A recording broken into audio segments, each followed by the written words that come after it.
Hello everyone, this is Gaurav Tripathi and watching the geography today.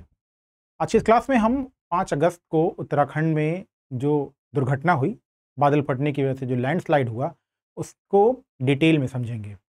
Human का जब environment के साथ इंटरेक्शन शुरू हुआ तो स्टार्ट में वो यानी मानव जो इन्वायरमेंट था उसके साथ केवल एक फॉलोअर के रूप में था, लेकिन धीरे धीरे ह्यूमन ने अपना एवोल्यूशन किया और आज वो इन्वायरमेंट के लिए एक डिजास्टर से कम नहीं है। यानी ह्यूमन क्या कर रहा है, रोज नए डेवलपमेंट, नए इंफ्रास्ट्रक्चर क्रिएशन से इन्वायरमेंट में कुछ ऐसा चेंज ला रहा है जो चेंज उसके खुद के अस्तित्व के लिए बहुत खतरनाक साबित हो रहा है। आज के इस वीडियो में हम उत्तरकाशी की पूरी घटना को समझने की कोशिश करेंगे। चलिए शुरू करते हैं। पहले हम देखेंगे कि ये घटना जहां हुई उत्तराखंड, वो उत्तराखंड का पॉलिटिकल स्ट्रक्चर क्या है। उत्तराखंड का पॉलिटिकल स्ट्रक्चर 2 पार्ट में डिवाइड है, एक है गढ़वाल और दूसरा है कुमायूं। तो ये जो फिगर मैं अभी आपके सामने डिवाइड कर रहा हूं, ये 2 पार्ट में डिवाइड हो रहा है। एक पार्ट कौन सा है, एक पार्ट जो वेस्टर्न पार्ट है या कह सकते हैं नॉर्थ वेस्टर्न पार्ट, उसे हम कहते हैं गढ़वाल। तो ये जो रीजन है वो क्या है, वो गढ़वाल रीजन है। गढ़वाल रीजन की डिस्ट्रिक्ट्स कौन कौन सी हैं, देखिए उत्तरकाशी है, उसके बाद चमोली है, रुद्रप्रयाग है, टेहरी गढ़वाल है, देहरादून है, हरिद्वार है, गढ़वाल, और यही इसे कहते हैं हम पौड़ी गढ़वाल। देखिए वहां लिखा होगा पौड़ी, ठीक, और यहां पर हरिद्वार। तो ये जो पूरा रीजन है वो गढ़वाल का है। दूसरा है कुमाऊं, तो पिथौरागढ़, बागेश्वर, अल्मोड़ा, नैनीताल और चंपावत और ऊधम सिंह नगर, ये सब किसमें है, कुमाऊं में है। तो क्वेश्चन पूछेगा कि धराली की घटना कहां पे हुई, गढ़वाल में हुई या कुमाऊं में हुई, तो आपका आंसर क्या होगा कि ये उत्तरकाशी में तो हुई लेकिन गढ़वाल में हुई। Point number 1। अब दूसरा पॉइंट कि इसके फिजिकल पार्ट को देखते हैं। उत्तराखंड की ये घटना किस नदी से हुई, क्या स्ट्रक्चर है वो भी देखते हैं। उत्तराखंड का जो नॉर्दर्न पार्ट है, ये पार्ट, ये जास्कर रेंज है। यहां पे कौन सा रेंज है, ये जास्कर रेंज है, याद रखिएगा। और जास्कर किसका पार्ट है, जास्कर पार्ट है तिब्बत हिमालय का या ट्रांस हिमालय का। फिर उसके बाद जो पार्ट है यहां पे, ये है ग्रेट हिमालय। ये क्या है, ये ग्रेट हिमालय का पार्ट है। फिर उसके बाद मिडिल हिमालय और फिर शिवालिक। यानी उत्तराखंड में हिमालय की तीनों रेंज तो है ही, ग्रेट हिमालय यानी महान हिमालय, उसके बाद मध्य हिमालय,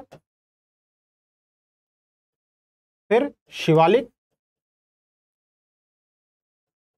और इसके साथ साथ जास्कर रेंज यानी ट्रांस हिमालय भी है। क्लियर। जो मेन रिवर्स हैं वो आप देख ही रहे हैं, गंगा है, ये देखिए गंगेज है, लेकिन ये जो गंगा रिवर है ना, ये गंगा रिवर यहां पे आप देखेंगे 2 रिवर के मिलने से मिल रही है। ये है अलकनंदा, और यहां पे जो प्लेस जहां पे अलकनंदा और भागीरथी मिलती है वो है रुद्रप्रयाग। तो देवप्रयाग, ठीक, देवप्रयाग में गंगा की भागीरथी और दूसरा अलकनंदा। तो अलकनंदा और भागीरथी जब देवप्रयाग में मिलती हैं तो क्या होता है, वहां से गंगा रिवर आगे की तरफ बढ़ती है। तो ये देखिए, ये गंगा रिवर है।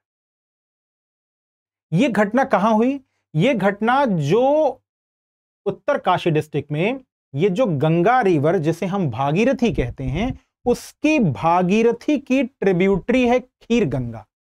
ठीक, तो ये घटना कहां पे हुई, उत्तराखंड में खीर गंगा नदी में। और खीर गंगा किसकी ट्रिब्यूटरी है, खीर गंगा ट्रिब्यूटरी है भागीरथी की।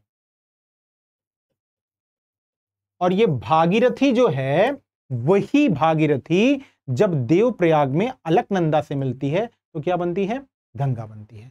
यानी ये दुर्घटना कहां हुई, खीरगंगा नदी में। और खीरगंगा नदी किसकी ट्रिब्यूटरी है, वो भागीरथी की ट्रिब्यूटरी है। ये स्टेटमेंट याद रखिएगा, कई बार हम यही गलती करते हैं। फिर एक क्वेश्चन और कि खीरगंगा का ओरिजिन कहां से होता है, तो खीरगंगा का ओरिजिन होता है नीलकंठ पर्वत से।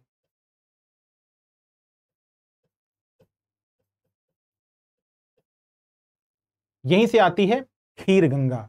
तो दुर्घटना कहां पे हुई, खीरगंगा में हुई। पर ये श्रीकंठ है, नीलकंठ नहीं, श्रीकंठ। ये कहां पे है, ये श्रीकंठ में है। श्रीकंठ से आती खीरगंगा, खीरगंगा ट्रिब्यूटरी है भागीरथी की, और भागीरथी देवप्रयाग में अलकनंदा से मिलकर गंगा के रूप में आती है। क्लियर। जो मेन रिवर्स है गंगा, यमुना, अलकनंदा, रामगंगा, और कुछ सहायक नदियां धौलीगंगा, नंदाकिनी, पिंडार और मंदाकिनी। अलकनंदा में ये जो नदियां मिलती हैं, धौलीगंगा, नंदाकिनी, पिंडार और मंदाकिनी, ठीक। मंदाकिनी जो मिलती है वो रुद्रप्रयाग में मिलती है। मंदाकिनी कहां मिलेगी, रुद्रप्रयाग में। पिंडार कहां मिलेगी, कर्णप्रयाग में। पिंडार कहां मिलेगी, कर्णप्रयाग में। नंदाकिनी कहां मिलेगी, नंदप्रयाग में। और जो धौलीगंगा है वो विष्णुप्रयाग में मिलती है। धौलीगंगा कहां मिलेगी, विष्णुप्रयाग में।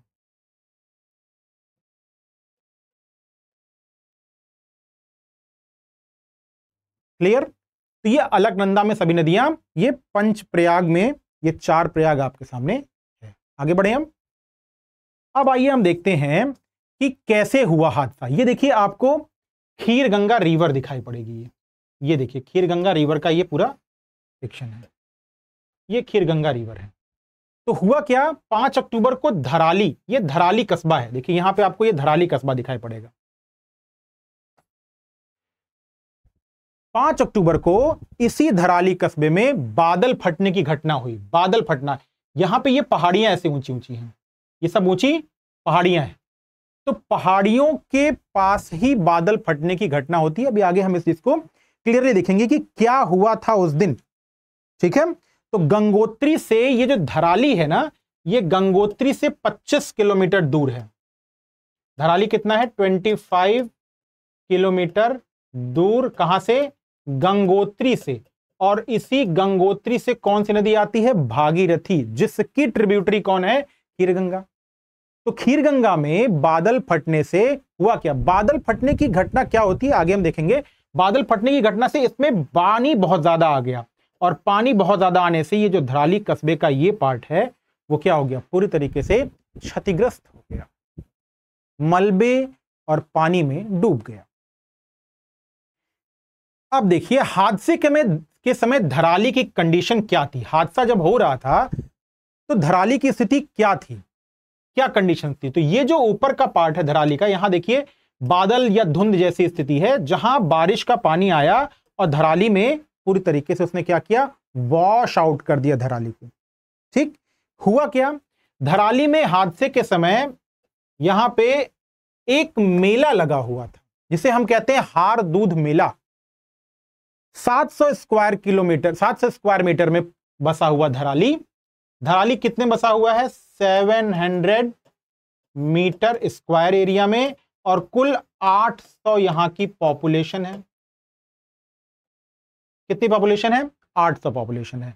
और 5 अक्टूबर को यहां पे हार दूध मेला लगा था, जिसकी वजह से क्या थे, लोग इकट्ठा थे। वहां पे लोग इकट्ठा थे। 5 अक्टूबर को जो घटना हुई तो धराली में लोग इकट्ठा थे, और बादल फटने की घटना के बाद उनके पास भागने का कोई भी रास्ता नहीं था। तो जो मलबा कीचड़ खीरगंगा नदी के साथ आया, श्रीकंठ पर्वत से निकलती है खीरगंगा, उसने मकानों को ध्वस्त किया। अब देखिए कहते हैं धराली में क्यों हुआ हादसा। धराली की कंडीशंस के बारे में हम समझते हैं। आपको मैंने बताया कि ये जो उत्तराखंड है, इस उत्तराखंड में यहां पे ये जास्कर रेंज है, और यहां पे है ग्रेट हिमालय, यहां पे है मिडिल हिमालय, यहां पे है धराली कस्बा। धराली की जो पहाड़ियां हैं वो ऊंची हैं, और ऊंची होने की वजह से धराली में बादल फटने की उपयुक्त दशा है। धराली में बादल फटने की उपयुक्त दशा है। इसके पहले भी धराली में बादल फट चुका है। धराली में 240 मंदिरों का एक समूह हुआ करता था जो कत्यूरी शैली में बने हुए थे, लेकिन 19वीं शताब्दी में आई हुई बाढ़ से वो सभी मंदिर आज अस्तित्व में नहीं हैं। 5 अक्टूबर 1978 में भी उत्तरकाशी में इसी प्रकार का एक बाढ़ आया था जो कंडोडिया में आया था और वहां पे भी ऐसी कंडीशन हुई। इसका मतलब कि धराली जैसी घटनाओं के लिए उत्तराखंड का यह क्षेत्र बहुत उपयुक्त है, मुफीद है। क्यों? 2 कारणों से। पहला कि ऊंची पहाड़ियां बादल को जाने नहीं देती हैं और बादल फटने की घटना होती है, और दूसरा ये हिमालय जो है वो किससे बना हुआ है? वो अवसाद से बना है। हिमालय किससे बना है? अवसाद से बना है, और अवसादों का कट के टूट के बहना बहुत ही आसान काम होता है। 5 तारीख को 3 बार ये घटना बादल फटने को हुई। एक हर्षिल में हुई, और दूसरा धराली में हुई, और तीसरा एक और प्लेस था जो कि हर्षिल और खीरगंगा के बीच में था, वहां पर हुआ। यानी 5 अक्टूबर को 3 बार बादल फटने की घटना हुई। सेना के एक कैंप में भी तबाही का मंजर दिखा गया। अब देखिए बादल फटने की घटना को हम देखते हैं। यही बात मैं कह रहा था कि बादल फटने की घटना के लिए क्या होना चाहिए? एक ऊंची पहाड़ी होनी चाहिए। जब हवा टकराती है तो हवा जिस पोर्शन पे टकराती है उसे कहते हैं विंडवार्ड स्लोप। क्या कहते हैं? विंडवार्ड स्लोप, यानी पवनामुखी ढाल। और जब हवा किसी भी पर्वतीय भाग से टकरा के ऊपर की तरफ बढ़ती है तो वो एडियाबेटिक रेट से ठंडी होती है। यानी कैसे होगी? एडियाबेटिक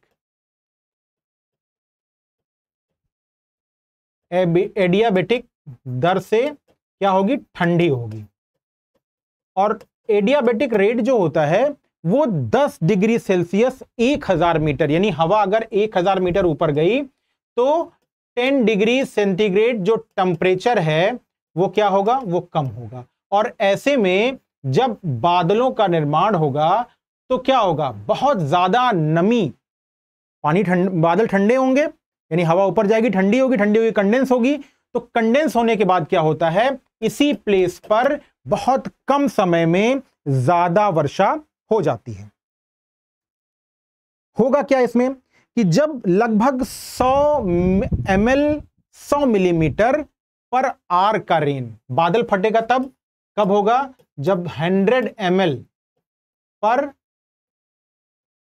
आवर की रेन होगी, यानी 100 ml प्रति घंटा की दर से अगर वर्षा हुई तो कुछ ही समय में लगभग 2 सेंटीमीटर रेनफॉल हो जाती है। और भारत में वर्षा का एवरेज है 100 से 112 सेंटीमीटर। सोचिए कुछ ही घंटों में 2 सेंटीमीटर रेनफॉल, वो भी कहां पे? जहां पे स्लोप अवेलेबल है, पानी रफ्तार से आएगा, जहां पे हमने जंगलों को काट दिया है, जहां पानी को रोकने वाला कोई नहीं है। नदियों के किनारे का जो डेवलपमेंट है, आप ध्यान से देखिए कि नदियों के किनारे ये डेवलपमेंट किया गया है। हमेशा नदी को काट करके उसकी जो चौड़ाई है उसको छोटा किया गया है। तो नदी का पेट, क्योंकि हमने पेड़ों को भी काट दिया है, तो नदी के थाले में या उसके पेट में पहले से ही कीचड़ अवेलेबल होता है। तो जब कीचड़ अवेलेबल होता है पहले से ही, तो नदी बारिश के पानी को समेट नहीं पाती है। लिहाजा क्या होगा? वो ओवरफ्लो होगी। ओवरफ्लो होगी तो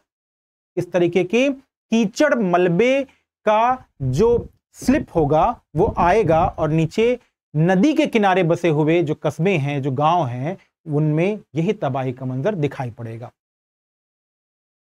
तो धराली में क्यों हुआ हादसा? क्योंकि पहाड़ियां जो हैं वो ऊंची हैं और ये बादल को जाने नहीं देती हैं, रोक करके वर्षा करती हैं। तो बादल फटने की ये जो घटना है, इसके लिए धराली जैसे कस्बे बहुत ही उपयुक्त होते हैं। जब बादल फटने की घटना होती है तो लाखों लीटर पानी कुछ ही घंटों में तेजी से बरस जाता है, और उस कंडीशन में गरज चमक के साथ क्यूमुलस निम्बस क्लाउड से वर्षा होती है। क्लियर? केदारनाथ में भी यही स्थितियां थी। कभी कभी यह घटना ग्लेशियर के टूटने से भी घटित हो जाती है। क्या बादल फटने की घटना का पूर्वानुमान लगाया जा सकता है? यह बहुत महत्वपूर्ण प्रश्न है कि भाई बादल अगर फटेगा तो क्या किया जा सकता है। इसके बारे में एक पॉइंट आपको बताएं, यहां पे देखते हैं इस मैप में, यहां पे देखिए, ये बहुत क्लियर है। सिंचाई विभाग पहले उसकी ये गाइडलाइन थी कि जो नदी का किनारा है, ये नदी देख रहे हैं ना, इस किनारे से लगभग 100 मीटर की डिस्टेंस में, नदी के किनारे लगभग 100 मीटर की डिस्टेंस पे ही जिसको भी बसना है भाई, आप नदी के किनारे जाइए, 100 मीटर की डिस्टेंस पे बसिए, 100 मीटर। लेकिन बाद में रिवर व्यू, धार्मिक दृष्टिकोण, धार्मिक दृष्टिकोण नहीं, धार्मिक अंधता का दृष्टिकोण, कि नदी के किनारे बसेंगे। वास्तविकता में हुआ क्या कि नदी हम तक नहीं आई, हम नदी के किनारे जाकर बस गए हैं। तो नदी के किनारे जाकर बसेंगे तो कभी ना कभी तो नदी में पानी ज्यादा होगा, और जब ज्यादा होगा तो हमारे लिए कितना घातक होगा, यह धराली से बेहतर वर्तमान में कोई नहीं जानता है।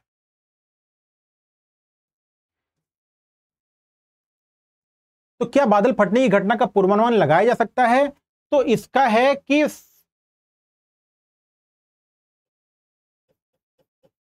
त्वरित पूर्वानुमान नहीं लगाया जा सकता है। यानी ऐसा नहीं होगा कि बादल फटने वाला है, घंटे में निकल जाइए, ऐसा नहीं हो सकता है। हां, भारी वर्षा का पूर्वानुमान लगाया जा सकता है, भारी वर्षा का पूर्वानुमान लगाया जा सकता है।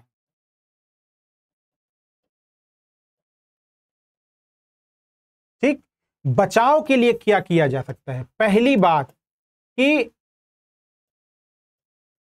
नदी क्षेत्र में निर्माण वैज्ञानिक ढंग से हो।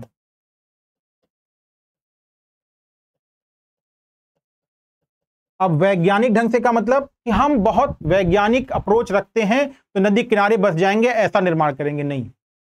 हिमालय बालू, बजरी, कंकड़, पत्थर के अवसादों से बना हुआ है।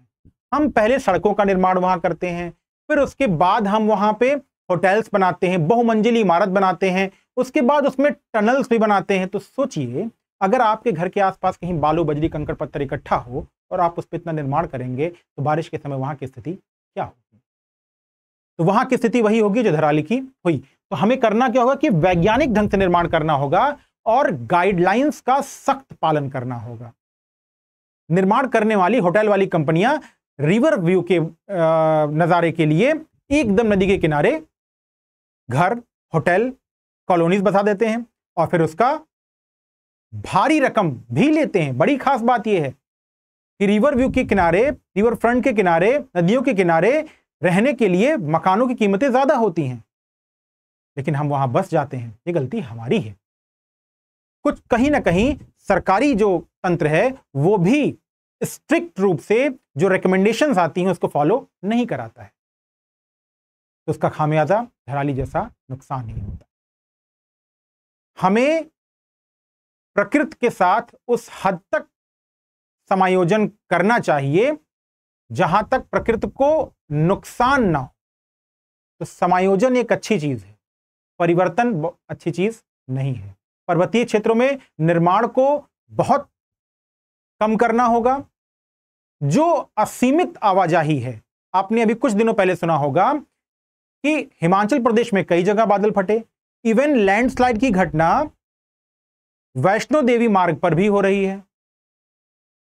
तो आप सोच सकते हैं कि जिस हिसाब से बिना किसी रोक टोक के जम्मू कश्मीर, उत्तराखंड, हिमाचल प्रदेश में टूरिज्म बढ़ गया है, लोग अपनी छोटी छोटी कारों से ग्रेट हिमालय और मिडिल हिमालय की घाटियों में पहुंच जा रहे हैं, हेलीकॉप्टर्स टैक्सी जैसे चल रहे हैं। हेलीकॉप्टर की जो साउंड होती है वो प्रेशर वेव्स होती है, और कब ग्लेशियर पिघल करके अंदर ही अंदर पहाड़ों को खोखला कर देंगे, पानी लुब्रिकेशन का काम करेगा और भारी बारिश में लैंडस्लाइड हमारे ही आपके जीवन को खत्म करेगा। धराली जैसी आपदा के लिए अवेयरनेस बहुत इंपॉर्टेंट है। हम सब मिलकर काम करेंगे, यानी सरकार, एनजीओ, लोकल लेवल और जो बाहर से टूरिस्ट आते हैं वो, जब तक सब अवेयर होकर एक साथ काम नहीं करेंगे, हमारे पहाड़ हमारे लिए हादसा का एक रूप, हर वर्ष कोई नया रूप लेकर ही आते रहेंगे। आज की इस वीडियो में इतना ही, नेक्स्ट वीडियो में फिर मिलेंगे। धराली की ये आपदा हम सब के लिए एक सबक है। तो अगर हम सीखेंगे, अवेयर रहेंगे, तो आने वाले समय में हम अपनों का, वहां जिनकी जान गई, बहुत सारे टूरिस्ट भी हैं, तो हम अपनों की जान तभी बचा पाएंगे जब हम अवेयर रहेंगे और उनको भी क्या करेंगे, वो भी अवेयर रहे। आज की इस क्लास में इतना ही। द ज्योग्राफी टुडे से जुड़िए और आपकी आने वाली एग्जामिनेशंस में यूपीपीसीएस प्रीलिम्स हो या यूपीएससी प्रीलिम्स, यूपीपीसीएस मेंस हो या यूपीएससी मेंस, इन सब की मेंटोरशिप वीडियोस आपको ज्योग्राफी टुडे के प्लेटफॉर्म पर मिलेंगे। आज के इस वीडियो में इतना ही। Good bye.